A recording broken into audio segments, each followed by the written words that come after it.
57 divided by 3. So 57. The dividend I'll be putting in the center rod. 3 is the divisor. I'll be putting it in the left hand side this rod. Now 3 tens are 30. So 3 tens are 30. So 50 minus 30 is 20. So now I am left with 27.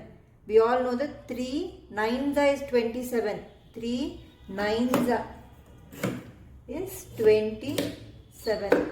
So we got 19 as our quotient. So we'll do the next sum. 68 divided by 7. As told in the previous video, in the center rod we will put the dividend.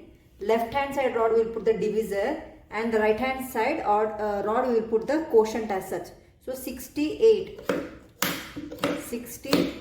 divided by 7. 7 nines is 63.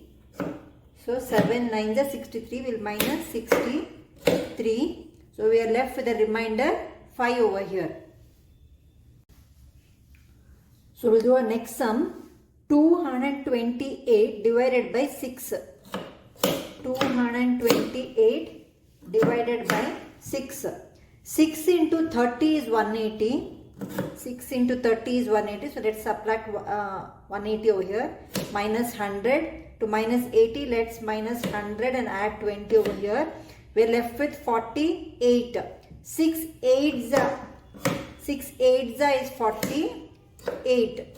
So we're left with a remainder of 0 in this case.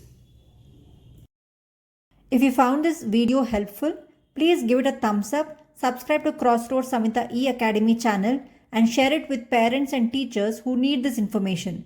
Let's create a world where every child, regardless of how they learn, gets the chance to shine. Thanks for watching our video. Have a great day.